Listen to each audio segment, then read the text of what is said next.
we are live. This is a special edition of the pre-draft extravaganza podcast on your Pittsburgh Steelers show and the SteelerFury.com podcast. I am your host, Wil Masisak. You might know me on Twitter as Accidental Zen, on Steeler Fury and other Steeler sites as Bradshaw to Ben.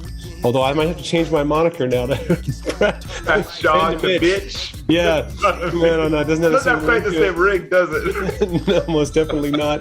But I am joined today by an extremely special guest. He is, the number of things that he's into is almost a bit much for me to try to list them all right now. But the all underrated team is underappreciated. You're close enough. Leader in the club. So it's Bill Carroll with us. Hello, Bill. How are you? And please cover for me by telling me. Sure, no problem. So yes, back when I was first starting with Consistent Draft Services, I noticed we had like all conference teams and all Division I, all Division III, or whatever. I said, I want to sort of take all the players that are better than people think they are and put them on one team where it's Division I, NAIA, whatever, all in one place. And so about, 11, 12, 13 years ago, I don't know, many years ago now, I know Chris Gokong was in that particular draft from the linebacker from San Luis Obispo. So if that helps, that year was the first year. I remember he was one of the first guys. I was like, this guy should be on the all underappreciated team. So I launched it as on our boards and had people vote on who should be on it. And since the website's been shut down, I've been the sole proprietor, I guess, of the all underappreciated team since. I am a special contributor to Zinni 62 Media in terms of, I guess, some of their draft and college football guy. I am also a senior writer for Nuts and Bolts Sports, and I also shoot video content for them. I covered the HBCU Legacy Bowl for them, and I've covered the Shrine Game and the NFLPA game for them in the past, things like that. And I also do little side projects for a bunch of other people, not really worth mentioning because there's so many of them, and I would probably forget some of them, and then someone would be offended. So I won't go. This is the problem. If I ever win an Oscar, the fear is that you're just going to forget somebody vitally important. Right. Everyone. Oh wait, my mom! Too late. Too late. Yeah, pretty much, man. Pretty much. So as a compliment, obviously we were connected because of our love for these underappreciated players. Right. I have since I think 2005 is the first year that I dabbled in this at all. But every year I put out a list of what I like to call the B2B for Bradshaw to Ben. So the B2B directional state team. And these are very much the same. It's players that maybe completely overlooked from a larger school or from a small school, or just plain out of nowhere that no one else is talking about, but I'm really into this particular prospect, and I put out a list every year. Right. So Bill, 2022, this is a giant challenge this year. Last year was bad. This year is the worst. And I say that because the depth, all the super seniors and people that stayed, and a lot of them stayed at these smaller schools because you have a chance to keep playing. Whereas, if you're at Ohio State and you're a junior and you're not already in the draft, then maybe you're not going to make it to the NFL, right? Right. At least they start asking questions, right? If you're at Texas or Ohio State or USC or Alabama and you aren't at least thinking about coming out early, people start wondering, well, why is that? But yeah, if you're at Pittsburgh State, Pittsburgh G no H, the Gorillas, or if you're at Saginaw Valley, you might play for 6 years. If they let you, that I get a chance to get bigger, stronger, whatever, and more tape. More tape is better if you're a guy who's just hoping that maybe the NFLPA game invites you or things like that. Yeah. Right. Well, speaking of which, just quickly, I have to just give a nice shout out to the all of the all-star games, the proliferation of some new games that target people like this. You mentioned the HBCU game. Yeah. It's wonderful to see guys who you think deserve a shot who sometimes are resorted. Like the people don't even come to their pro day. They got to go maybe get a tryout with an NFL team, and maybe they get 1 hour to really show something special to be able to stay. But these All-Star games would be pretty great. You are a fan of them as well, I think. Yeah, and shout out to Adam Thielen for making that work, right? One of those guys that only thing he was guaranteed getting is probably like a set of sweats. And he managed to turn that into a very, very good career. And it's happened, obviously, for other guys as well. But it is super hard for these guys. And my hope is that, as you said, the growth of things like College Gridiron Showcase, the HBCU Legacy Bowl, and others in that, I guess, third tier, if you want to call them that, of and I don't mean that in any way insulting, just third tier in terms of the attention paid to them, not the quality. Well, and I mean, in the NFLPA Collegiate Bowl, I have to say I was there 2 years ago, and it was nice. There were some nice players there that were definitely from under the radar. But this year, I felt like they brought an outstanding array of people in there that most people weren't talking about at all before that, who are on a lot of lips now in terms of people in the know. So I feel like they do an especially astute job of trying to get some of those people in. So I'm with you on that. I was at one of the early versions of the NFLPA game, covering it for Pro Player Insider. Shout out to Melissa Mahler, and it was. You could see where they were headed with it. And I think the best player there that particular year was a kid from McNeese State named Deontay Spencer, not Johnson. Spencer, right. Deontay Spencer, right. Yeah. Deontay Johnson's a different guy. Deontay Spencer. They had some other guys who were like fringe guys, but I think he was probably the best player there. But you could see where they were headed, and they've done, they've done a great job. They're gaining on, in my mind. I mean, no offense to whoever you want to name, they're gaining on the second tier. I'll put it that way. I mean, I honestly, I thought by and large, their players were better than the Shrine players. So I think they've pulled just about even. Like the Shrine sees them right here in their rearview mirror. I'll say that. That move to Thursday was like, I don't know. But the exposure in Vegas is great. But the quarterbacks, for instance, we're going to talk about quarterbacks first. Yeah. But the quarterbacks, I thought at the NFLPA game were superior to almost all of the quarterbacks at Shrine. And that to me makes a huge difference. But so let's get on with it, talking about these underrated prospects. The quarterbacks is a class that, it's a class that most people are down on for good reason. I don't know that there's a lot of elite quarterbacks in here, but who are the guys that you have that you think are under the radar here? Well, it's funny. We just did your never-ending draft not too long ago, and there were several guys in there that I really like as guys that could become something, like Dustin Crum, like Drew Plitt. Your adopted nephew, Cole Kelly. I told him that he didn't take it very well. I said, people online say that I'm like your uncle because I talk about you so much, and he was like, "Oh." Yeah, he didn't really go for that. Yeah, I don't think he quite understood what a loving thing that was supposed to fit.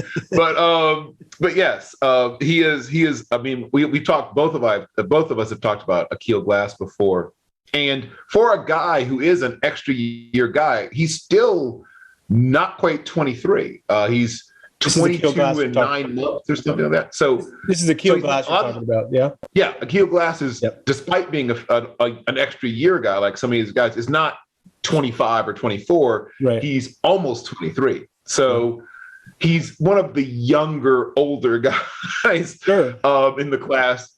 I'm a fan of his. I've started warming up a little bit to EJ Perry. I still think he's probably a third stringer at the next level.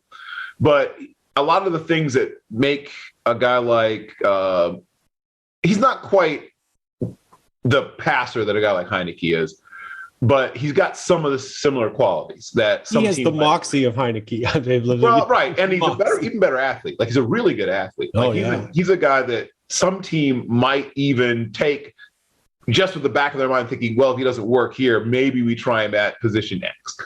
But he's at least borderline good enough athlete to maybe even play another position. Oh, yeah. No, I would say he's a player that, if he were in the 1995 Pittsburgh Steelers, they might have thrown him out at wide receiver. I think he'd be a guy, if you run Wildcat, if you're still doing that and you split him out to the side, you can't completely ignore him.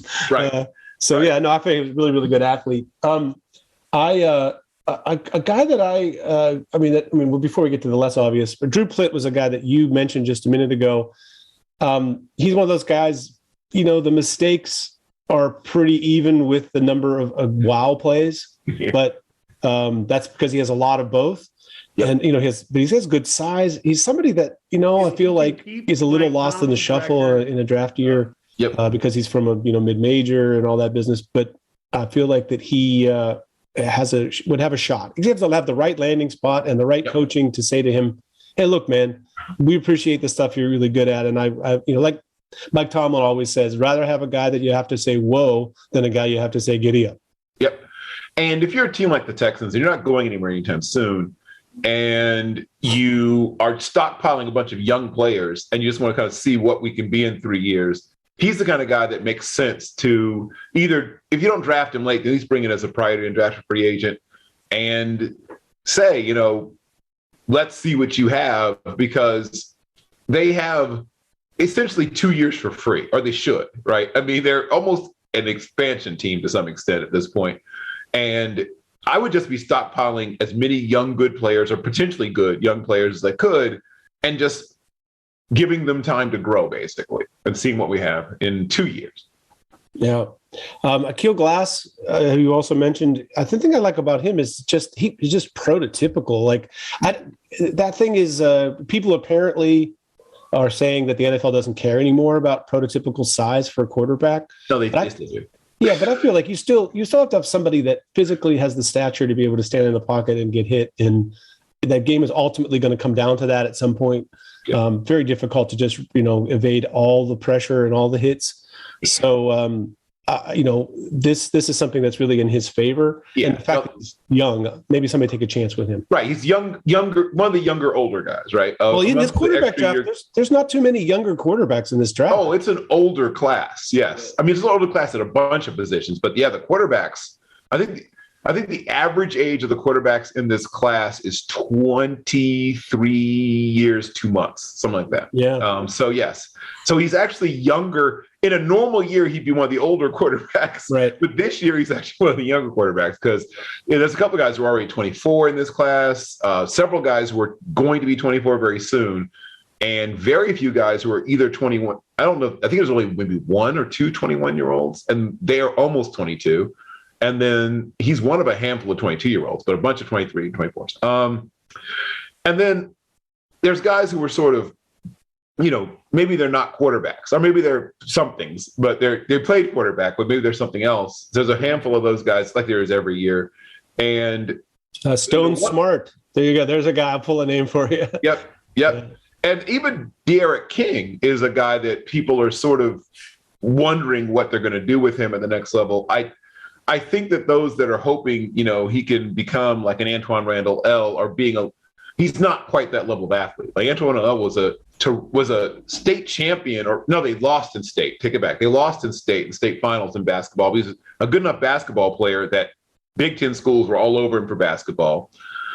He could play whatever sport at a high level. And this guy, D'Eriq King, is a good player, but he's not Antoine Randall L.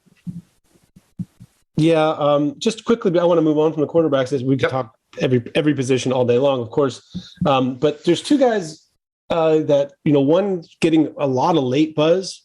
The other has gotten zero buzz in the entire draft process. But both, I think, are worth talking about. Chris Oladokun from South Dakota State is getting a lot of buzz. Good. Despite the fact that I would say in the spring, he was the second best quarterback on his own team, but here we are because he has the size and he can move, and he's the modern NFL type quarterback. Yep. And the other guy is Eric Barrier from Eastern Washington. So I just wonder, why does I appreciate the buzz that one is getting, but I just don't really understand why Eric Barrier. If the NFL truly doesn't care about your size. Well, they don't. They still care about size. First of all, that's a myth that they suddenly don't care about size. They just aren't as strongly prejudiced against quarterbacks who are below 6 feet tall as they used to be. But there's still a preference that you be, 6'3", 6'4". I mean, they prefer if they can get all the other stuff and you be bigger, they choose bigger. Oladokun is a little younger, though he's not young. I mean, he's another guy who's 23 something, but Barrier is 24 and a half, I think. So yeah, that's a problem. Right. When you start getting close to 25, teams get a little, and some teams have a hard cutoff, right? I mean, like some teams won't put any player on their board who's that old, no matter how good he is. And, we can debate whether that's smart or not all day long, but we won't. But yeah, that's part of it. And yeah, size, and they're similar guys, but if you're looking, if the NFL sees them as similar guys, so I should say, they think that they're sort of similar guys. They're mobile, which is sometimes still Cooper Black occasionally. Still a little bit. We'll get to this in running backs next because it's the reverse. But yeah, okay. Right, it's the reverse. The fullback. There. Right, exactly. Oh, you're a fullback. You're like Tommy Fiametta. That's a whole other show we'll do on him. But yeah, I think that Oladokun is seen as a guy with more quote unquote upside. Yeah. He's a little bit younger, he's a little bit bigger. That makes sense, and I'm into him. He looked like a guy with tools. Yep. Let's go to running backs quickly. Here's how I would characterize this running back class. See if you agree. It's that there's a couple of people at the top that are sort of more elite talents. And then there's just a bunch of guys at more or less the same level, flavor to your whatever you particularly are looking for in terms of a flavor. There's a metric ton of mid to late round running backs, and one or two of those guys are going to have terrific NFL careers.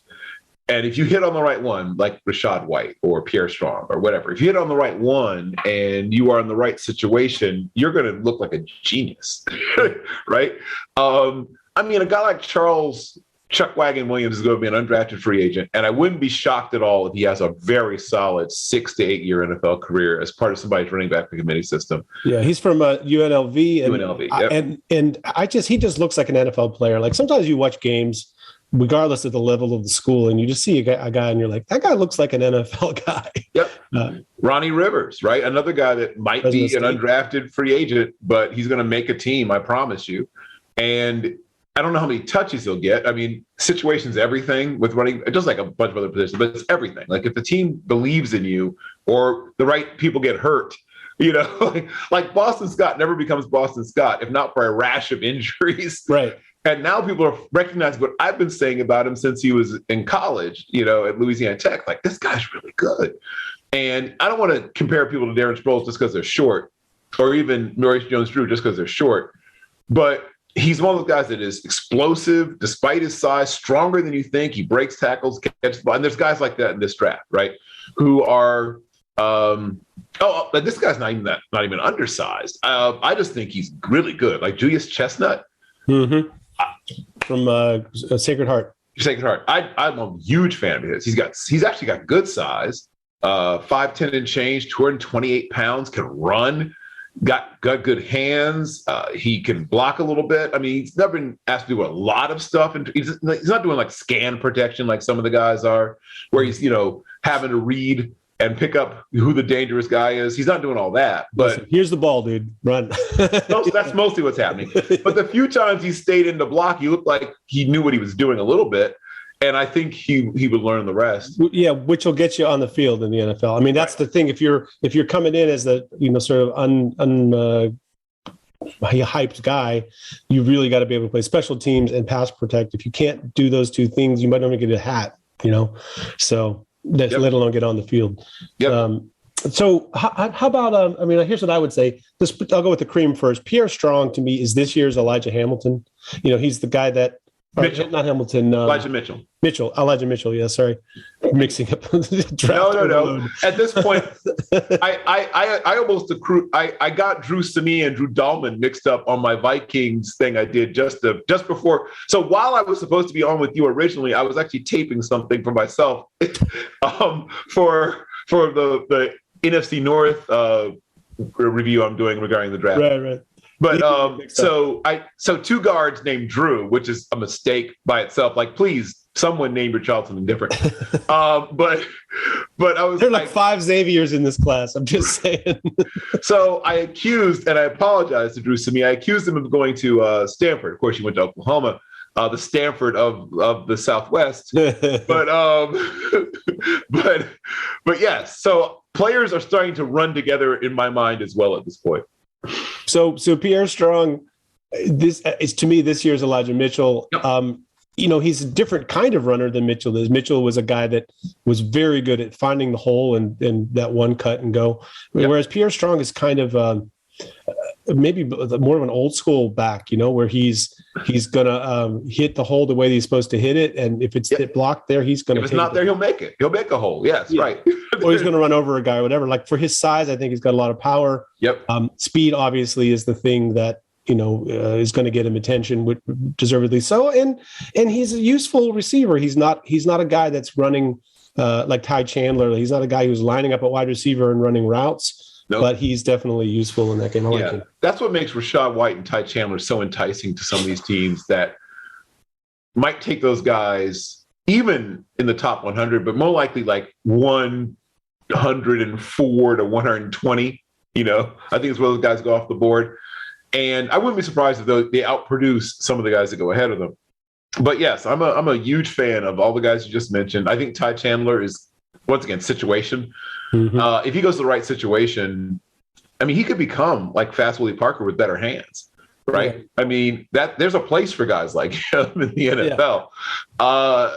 And like I said, even deep down into this, I mean, Tyler Algier is an old school, no nonsense running back. He doesn't give you all the other stuff that's something I give you, but do you just want a guy that's going to get you 4 yards when you need 4 yards? Because that's pretty much all he's going to give you. He's not going to ever give you a 40-yard run unless literally everyone on the team has like food poisoning. But he's very, very good at, you want to run like this play right there in the 3-hole? Yeah. And if I have to run through a 240-pound linebacker to get you those 4 yards, sure, bring it on. Well, let's talk about what I alluded to earlier, the fullback meme with Xander Horvath from Purdue.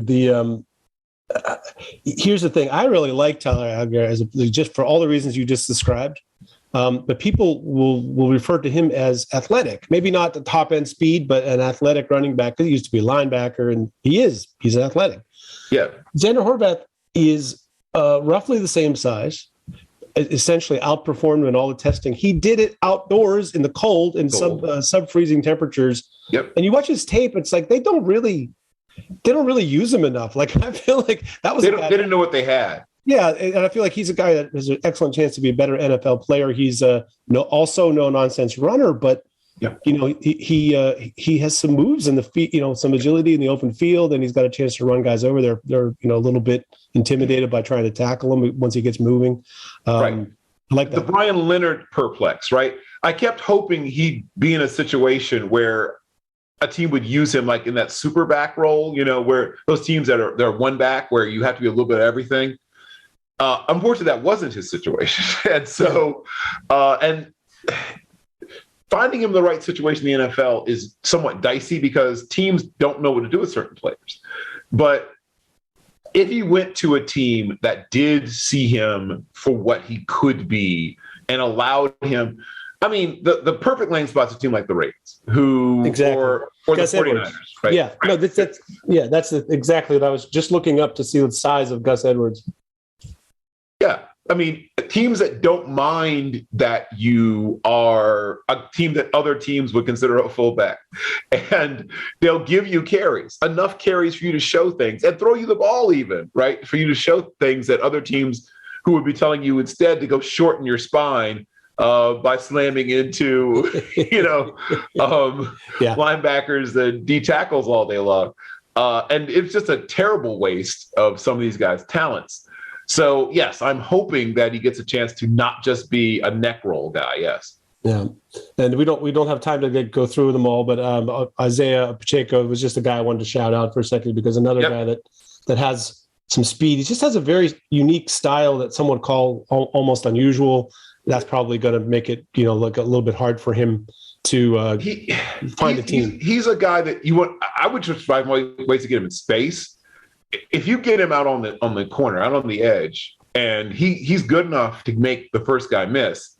And with that 4.37, if he makes the first guy miss, some things can happen. You need one block. If you have a receiver who can block, you might get a touchdown.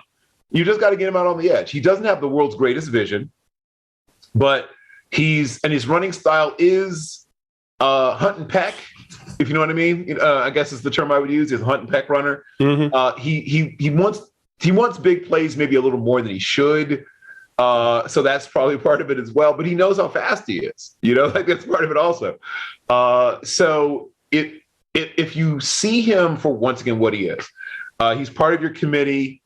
You want to hand somebody a draw on 3rd and 9 when everybody's thinking pass. There's your guy, right? Mm-hmm. I mean, admittedly, it's a niche, but it's a niche I think where you do well. So moving to wide receivers, I'll throw a name at you. This is a guy that I think is pretty high up in the hierarchy of the receivers that are available, but that most people are not familiar with before this year. Therefore, didn't really get a lot of attention coming in. Samori Toure of Nebraska, who used to be one of the stars in FCS. Yep. For Montana. Yep. Montana, and then transferred up, which always impresses people when you do that, and managed to produce in a challenged passing offense, I think would be fair to describe. Well, here's the thing. If you believe in the metrics of like market share, like how much of your team's receptions, touchdowns, yards were you responsible for as a percentage? His is like almost twice what the average star receiver is, because they didn't throw it very much. And they threw it to him. Market share way more than volume stats. So don't tell me that someone had a 1,100-yard receiving season if there was 4,000 passing yards in the off. I mean, you can tell me about it, but that just means you're okay. Everybody got 1,000 yards, big deal. But yeah, if you're in that passing offense where, they're playing in the modern era to some extent, but they're playing catch up, right? They threw the ball more than they wanted to. It's what you could tell, and they weren't super good at it. But he was a guy that consistently got more out of opportunities than most players would have. He manages to get open even against fairly athletic corners. Even though he's not a super athlete, he has a real good sense of how to use his body. He can catch the ball out away from his frame. He can catch the ball well, he had to. Sure, he can catch the ball behind, in front, below, high. Right. So every game was like a bad ball drill. I think he'd be a great play with Mitch Trubisky. He's prepared. Yeah. Right. Jalen Hurts. There's a bunch of guys that would allow him to use his skills. But he tracks the ball extremely well. I said he's a more polished version of Hank Baskett. And admittedly, that doesn't sound super sexy to people. But if he's your wide receiver 4, that's a pretty good wide receiver 4. Mm-hmm. Right? So, unfortunately, Bill, and I know we have short time, so I think we have to do some just quick takes on people, because I can do that. So deep. Give me a couple of receivers for sure. Oh God, yes. There's so many receivers in this class that I really, really love. And just looking at like the day 3-ish types, I guess. Jarrett Stearns, right? The guy who transferred up, like the package deal, the guy that with the quarterback, right? Right, the guy that was stuck in Bailey Zappi's bags and he unpacked and there he was. Ta-da! I think that he's going to be a really good slot receiver for somebody. Jalen Naylor from Michigan State is another wide receiver 4-ish guy that I could see sticking around for a while, especially if he shows he can contribute on special teams. And a guy that I got late in the draft I did with you, probably an undrafted free agent, Kashawn Abram, is another. Say you wanted Tyshawn Thornton, the special team / wide receiver 4-5 guy from Baylor who runs, ridiculously fast, but you didn't get him. Maybe not quite as fast, but a similar athlete is Kashawn Abram. And Kashawn Abram might be a slightly better receiver than Thornton. Eric Ekwuzama from Texas Tech is your sort of old school possession receiver, bodies people up. If you didn't get Drake London, 5 rounds earlier, and you just want a guy who's going to get those catches where it doesn't matter if he's covered, a big covered open when he's covered, right? He's that guy. Yeah. We talked about some of these guys already. Braylon Saunders, right? That's another guy that I think finds his way onto a team round 6-ish, probably. Well, let me give you a couple. Go ahead. Let me give you one other guy. This is one of my favorite big-bodied receivers. That's just 2. Okay, I'm glad I give you 2. D. Anderson, who I got to see up close and personal, who, first of all, personality for days. This guy will talk to anything. He trash talked officials. He trash talks other players. I'm not joking. He never stops. He's the Energizer Bunny, and he's a big kid, 6'5.25", I think, at 227 or so pounds. Ran in the mid 4.5s at his pro day. Long and strong, good blocker. And then a slightly more slender version of the same guy, who I also got to see up close and personal, Shamar Bridges from Fort Valley State, is another guy who's a better athlete than I think people realize, despite being a bigger receiver, and catches the ball outside the frame of his body, is fearless, will go over the middle, over wherever the ball goes, he'll go. Right. And he doesn't mind getting hit. Right. Well, I literally, there's so many that I actually really like who are way under the radar, going to be, seventh rounders, UDFAs, and so on and so forth. Yep. But I'll just hit two. One is Montreal Washington from Sanford, and Jaquez Ezzard. Those two guys are kind of very similar guys. I got a chance to interview Jaquez at the NFLPA, and he's a super down to earth guy. But he's one of those cats like Pete Rose who remembers in detail every play of his entire career, because I started asking him a question about him throwing the ball, and he was like, the guy was wide open. And if he was open by 15 yards, and that was the worst throw I ever had in my life, before I even finished the question.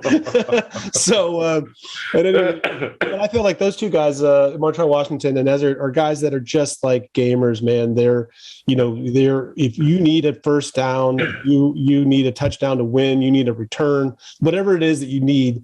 And then the whole defense is focused on them. They're still going to make the play. Like Jaquez are falling down on fourth down in the championship game and still catching the fourth down pass for the conversion against a really good corner who's also on my list. That to me is like these are quintessential guys to have on your team. Agreed. Go ahead if you want to. Oh, I was just agreeing. I'm a big fan. I was a fan of his before he transferred to Sam Houston State, and he made my all HBCU team 3 years running. And so I had mixed feelings when he transferred. I knew he'd get more attention. I understood why he did it. And of course they throw the ball all day long at Sam Houston State. So I 100% get it. But yeah, I loved having him in sort of my HBCU world, but yeah, he's a great player. I said this on another show. I think he probably, in retrospect, should have come out after the spring. It just was tough because it was the spring they were playing, and it was like too late to declare, and it didn't really work out for him. But had that been in the fall, he did exactly the same thing, which was basically carry his team to the FCS championship. Then he might have been a real nice draft candidate. And then this year was didn't have quite the same mustard on the team, and so on. One last guy, very quickly. Everyone's looking for the next Debo, Marcus McCallum. Right? Marcus McCallum from Southern, who used to be at Auburn.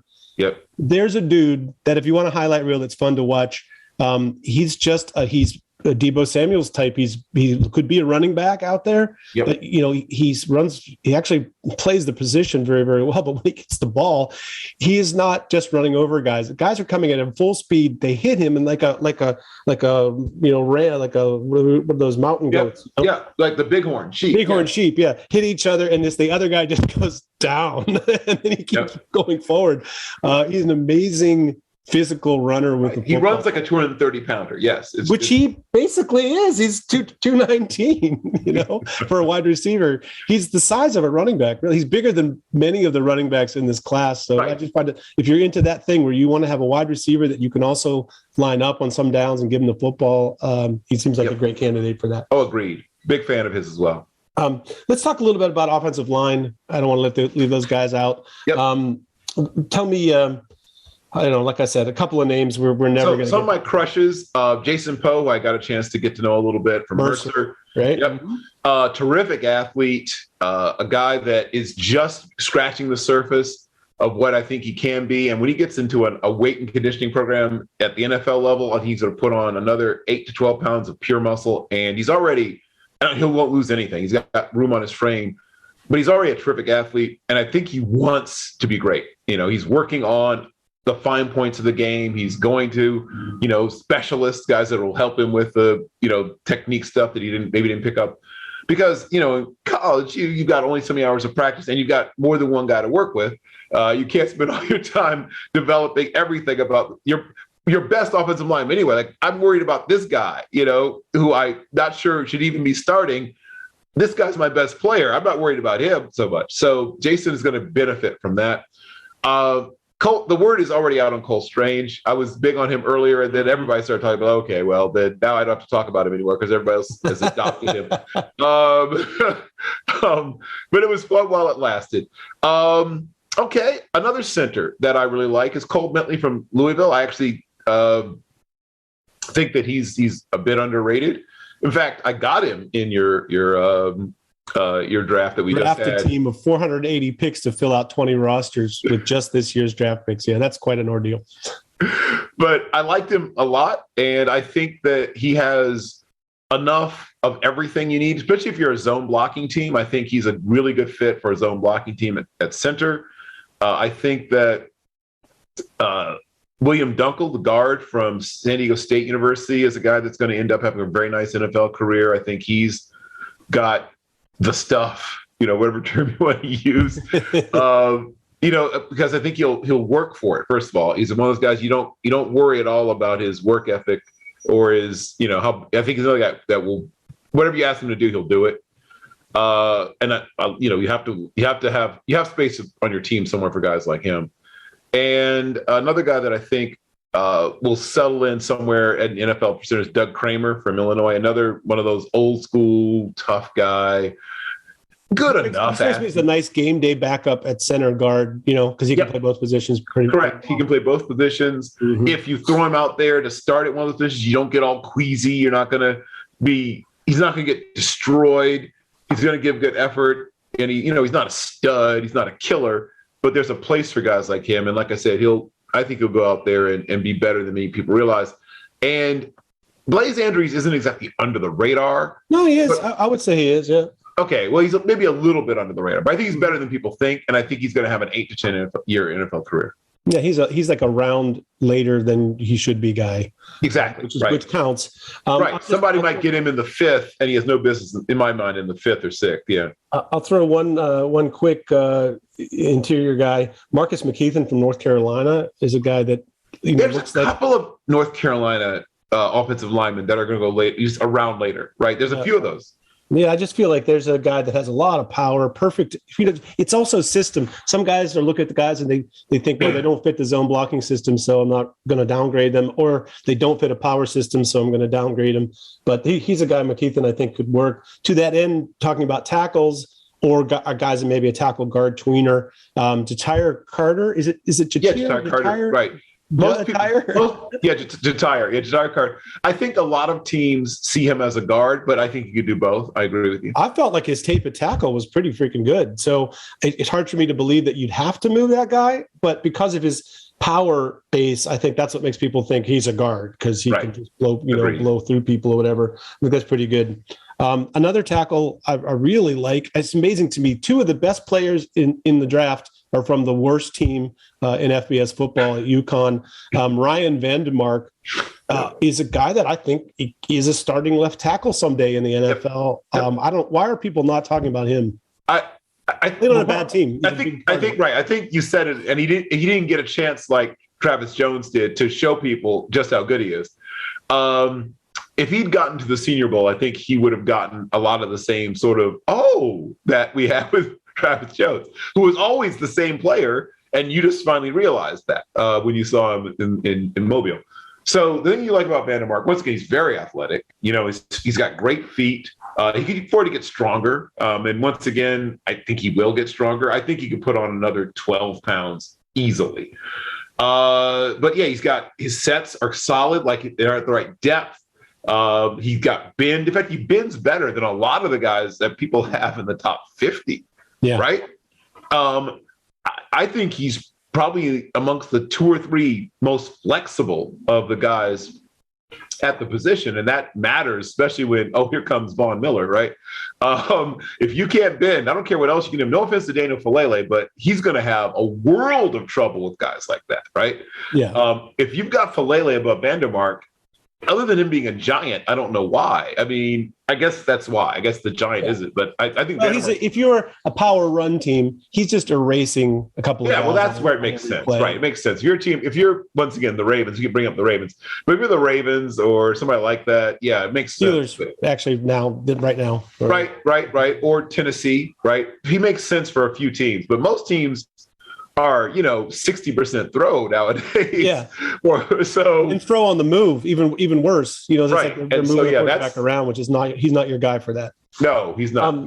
So yeah, I'm a fan of Vandermark as well. I don't need to talk about him too much because he's a bigger school guy, but Zach Tom, I think, is a guy who's criminally underrated. The word is finally getting out of Zach Tom, and people are going back. They're discovering him sort of reverse engineering style through watching Jermaine Johnson tape, and then like, oh, the worst game Jermaine Johnson had all year was against the Zach Tom character. But here's the thing: Tamon Fox apparently, was a horrible matchup for him. I just feel like it's there's a lid for every pot when it comes to players. Right? There's always somebody that's like your finesse rushers get erased by Zach Tom because he's a terrific athlete, not a good athlete. He's an extraordinarily good athlete. He's one of those guys that I sort of joke around sometimes, like 5 technique conversion. Like I was sort of joking when I wrote it, but he's a terrific athlete. And the power guys give him trouble, right? The guys who just want to kind of get into his chest and push him backwards give him trouble. The guys who want to try to get around him, he takes those guys lunch. Right. Absolutely. Well, this is like Joe Thomas and Debo, what's his name? James Harrison. James Harrison killed everyone in the league and just literally was like a baby against Thomas. So you never know. There's a lid for every pot. I like that. Correct. Just came up with that yesterday. There's no time. Tyler Smith from Tulsa is very young. I like him as a developer. He's young and people are he's going to go top 100, I think. And I have just a wild one that it's pretty much I think maybe 2 people I've ever heard mention the guy's name. Sebastian Gutierrez of Minot State is a guy that if he played anywhere, even in the same level, but like at some school that people were more familiar with looking at prospects, he would be all over this. His arm length is a little bit like, in that lower range of what left tackles in the NFL draft usually have if they're exciting, but athletically otherwise and playing the position, he's someone that's a relatively new convert to it. Was an athlete before that didn't came in much smaller, but he looks like a guy to me that can stick at that position or be a move left guard for you. Yeah. So the practice squad was invented for guys like Gutierrez. He can't get longer, but he can still get stronger. And I wouldn't be surprised if he becomes a swing guy, right? A guy who backs up 2 or 3 different positions and hangs around for a while. And could he eventually become a starter? I think he could. Great. There's a method to my madness. Tight ends. Even if we only make it to the offense, I'm going to catch you later to get to defensive guys the same attention because I think actually in a way the defensive draft is deeper even than the offensive draft. Oh, it is. Okay, so Jelani Woods, I know he's a big school guy and so on and so forth. And the word is now very much out on him. But yeah, he was. But I mean, I think he's tight end 1. I would have a difficult time having anyone convince me that he isn't because of what his total skill set is. Yep. So at Oklahoma State, he was basically just a blocker. He very rarely saw the ball. Wisely transferred to UVA where they know what to do with tight ends and blossomed. And Robert and I, who, once again, we'll do a show about underrated coaches someday. I don't understand how this man has never had a chance to be a head coach in college football. He's an amazing coach. He really understands how to develop players. Gets a lot of 3-star and sometimes even 2-star guys. He turns into studs. Okay, moving on. I could do a whole thing on Robert and I, but. He gets to UVA. They realize what they have in him, and they're like, "How have people not seen what this guy is?" And he becomes a lot of things. They split him out wide. They put him in motion. They let him block inline, and he's good at everything. The only thing that we give Trey McBride a little bit of edge in my mind is reading zone coverage. Mm-hmm. McBride's better at it. He's done it more, and you can tell he's really done a lot of it. I mean, option routes and reading zone coverage, he's way ahead of Woods in that, just because he's done it so much more. Woods was just basically a flex tackle until this last year. Right. So he's behind there. Mentally, he's behind a guy like McBride. But physically, he's behind no one. I mean, yeah. And I also feel like once again, it's fit. If you're with a team that has struggled because teams play press man against you and you don't have the wide guys to be able to beat that, he's a seam beater in the inside. If you're going to play man against him, you're dead. You know, there's nobody you have on your team who can cover him enough where he's not open. So I like that. Plus, being a good blocker, it's like you can't put, somebody who can't play the run that's smaller than him against them in the run game, or else you'll get killed too. So tight ends for you. I know one. Well, there's a few that I like, as you know. But his name is Derek Deese. I'm a big Derek Deese Jr. guy. He didn't have the testing day that I hoped he would have. I think he was hurt. I don't think he was 100% for that. I'm just convinced he wasn't 100% because, I mean, you watch him, it's like, no. That's not a 4.9 guy. No, you're not a 4.8 guy even. I mean, if he ran like 4.74, I'd be like, oh, okay. Yeah. But 4.92, no, he can't be healthy. But once again, even though he's a smaller guy, he's not a move tight end. People keep calling him move tight end. I've watched him block, and his dad's Derek Deese. So he knows how to block. He may not be a masher as a blocker, but he's I'd say slightly above average blocker. I'm a big Bellinger guy. I think Bellinger is probably my tight end 3. Mm-hmm. When people have people like Dulcich ahead of him, it's a head scratcher to me because he can do everything Dulcich can do, but he's a way better blocker. Right. I'm a big fan of Rodell Ramon from Tennessee State. I'm the only one apparently who's a fan of Rodell Ramon. No, I mean, it's just not somebody I know. No, it's not. I mean, I don't know why no one likes him but me. He is smaller. I think he came in at 6'3" and a quarter and 232 or 233 or something. So he is a move guy. But he tested well. He catches everything. And he's in an offense where you talk about market share percentage. He and Trey McBride are probably 1 and 2 in all of college football in market share percentage in terms of catches amongst tight ends. And he's not in the world's most dynamic passing offense. And he caught a lot of balls for that offense. Yeah, it seems like a good fit there. I have 2. One is Alec Ogletree from Youngstown State. Yep. Who's another guy that, well, first of all, shined in the bowl game. I mean, the Hula Bowl was a little bit of a snooze, honestly, but he was a guy that I mean, part of that is quarterback play. There weren't enough quarterbacks to go around. Right. There are enough quarterbacks to stock up all the All-Star games. Yeah. But I felt that he was somebody that stood out in that game. And for both being a good blocker and a good receiver. But you look at his tape, I'll tell you something. They had him a lot in pass protection on the edge, and he was maybe better at it than his tackle next to him, who is a guy that is a sort of fringe NFL prospect, huge offensive tackle there, Ubo. But Ogletree, you can trust him to block a pass rusher on the edge from a Power 5 conference, and then you also can have him get down the seam, and he's pretty athletic, a good pass catcher. So I like that feature. Yep.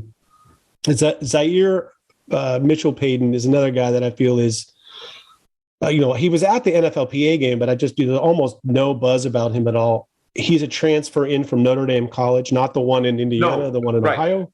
I know which one you're talking about because I love the running back they have there and discovered your guy watching the running back. And it's like, oh, yeah. I got some By the way, I forgot, speaking of weird things, we didn't talk in running backs about the kid from Bentley, but Bentley in Massachusetts has 2 NFL prospects, which is like crazy. Anyway, Notre Dame College. He transferred to Florida Atlantic, and he was the number 2 clearly guy there. Like they have a guy, John Mitchell, who's also a very good NFL prospect.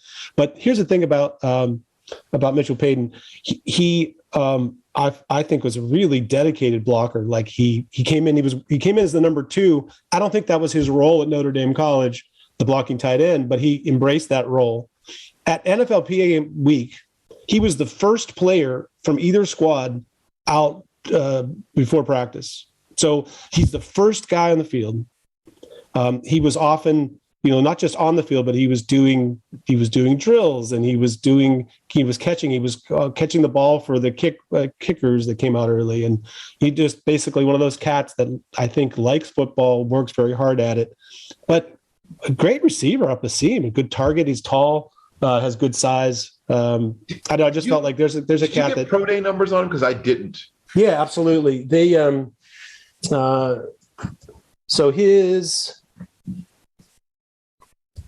Mitchell Payton. Okay. So he measured at 6'0", so almost 6 feet tall, 257 pounds, 35-inch arms, 35 and an eighth. He ran a 4.840, which for his size not too bad, but got kind of quicks for 4.38, 35 and a half vertical, 10-foot broad jump. He's an athletic guy. He's a deep athlete. Yeah, he's just somebody that, because he started at a very, very small school and then moved to a place where he was graduate transfer, but you know how it is. It's like he wasn't coming in to take over some job. So guys like that, I feel like, he needs a shot, but he can be your number 2 or number 3 tight end. And that right away gets him an opening to the door anyway to get in. So I dig that. Agree. So Bill, are you going to come back and for another 30 minutes when you have the time? And yes. Let's do it. Yeah, that sounds good. Okay, so Bill Carroll, our special guest. I am your host, Wil Masisak, and this is a signing off for this live edition of the Pittsburgh Steelers Show pre-draft extravaganza episode on your SteelerFury.com podcast. Catch you tomorrow. Steelers